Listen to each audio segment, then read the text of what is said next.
I'm Janelle. Thank you for joining me with practice today.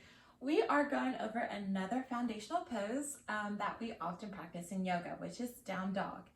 So my goal is to help you understand what's going on in the body, what muscles are supposed to engage, and what proper alignment looks like in your body.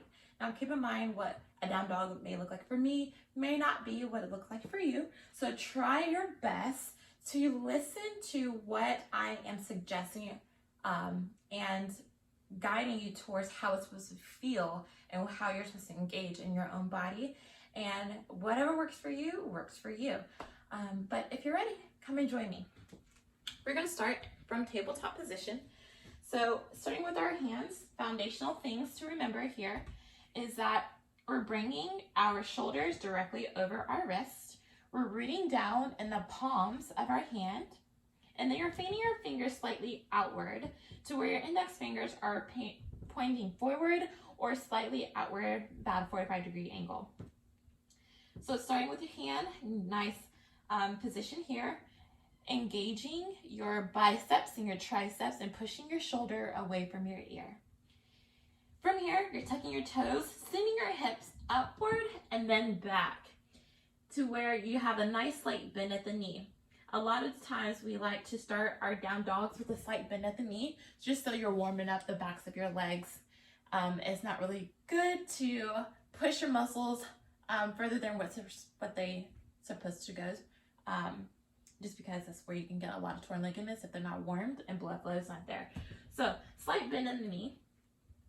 And then starting with your arms, still I'm pushing my shoulders away from my ears, sending my hips up and back. Your ears are aligned with your biceps here.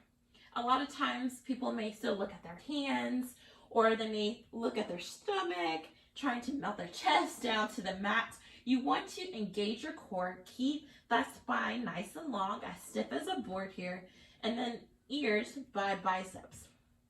I like to suggest to people to just gaze at their toes, just so they're not getting a nice sway back or anything like that. Then with a nice bend of the knee, really rooting down at the ball of your feet. A lot of times you may see people try to bring the heels down to the mat so it can look all nice and pretty. When we're coming from a down dog to a plank, you want to make sure that you have the appropriate space in between your hands and your feet. So a lot of times when people want to bring their feet closer to bring their heels down to the mat, when you shift forward for a plank, you're not in the right position that you're supposed to be. And so it kind of disrupts your flow a little bit, and then you have to readjust. So to avoid all of that, coming down from a plank, feel a nice good plank, and then shift your hips nice and back. And that's about the length of your downward facing dog. Now, it's always a goal for people to bring their heels down, and that's okay, but it's not necessarily needed. So nice slight bend at the knee, and this way you can come from a plank down to a downward facing dog here. Awesome.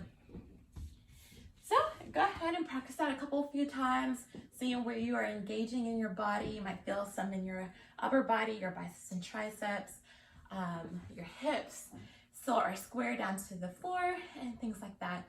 So if you like this breakdown, I have many other flows.